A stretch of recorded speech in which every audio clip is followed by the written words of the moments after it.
mahalama hivi za miti. Nilimaanisha kwamba ndani ya kijiji hiki tuna sehemu tatu ambazo zinapelekea wakulima, wafugaji, wanawake, walima. Tuna vuli, masika, kipupu na kiangazi. Kwa majina anaitwa Janet Kisanga, ni mratibu wa programu ya Skeli katika halmashauri ya wilaya ya Misenyi.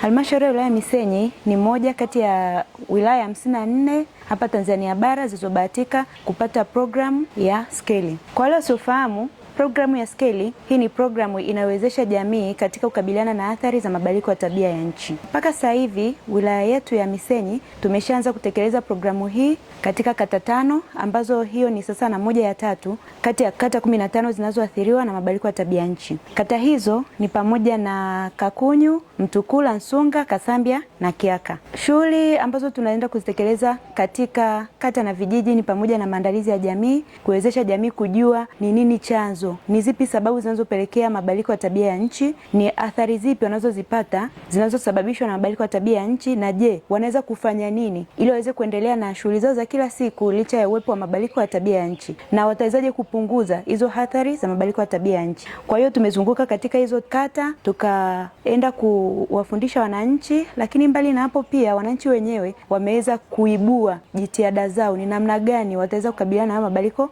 ya tabia ya nchi kulingana na athari za mabadiliko ya nchi zilizopo katika kata husika.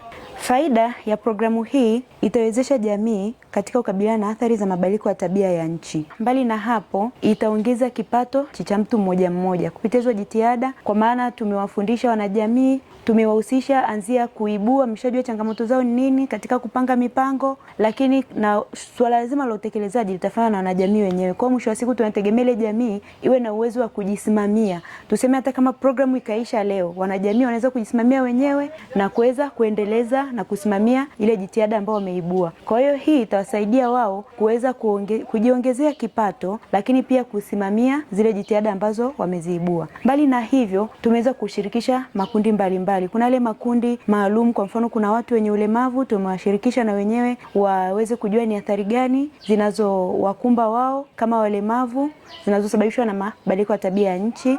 Pia tumeangalia wanawake na watoto wakiwemo wanafunzi wanaathirikaje na mabadiliko ya tabia ya nchi. Mbali na hapo tumeangalia pia wakulima wadogo, wafanyabiashara, yale makundi yote ambayo yanaathirika na mabadiliko ya tabia ya nchi kwa namna moja au nyingine. Lakini kitu kingine kikubwa zaidi ambacho kitazalishwa ambacho ni matokeo ya programu hii ni pamoja na utunzaji wa mazingira. Mwisho wa siku tunategemea baada ya tu kupata uelewa kujua kwamba athari nyingi zimesababishwa na shughuli zao za kila siku. Kwa hiyo watu watajifunza namna gani watalima, watajifunza kukata miti, wasikate miti holela kama wanavyofanya sasa hivi. Kwa hiyo mazingira wilaya yetu yatakuwa yametunzwa, yatasimamiwa na kutunzwa vizuri.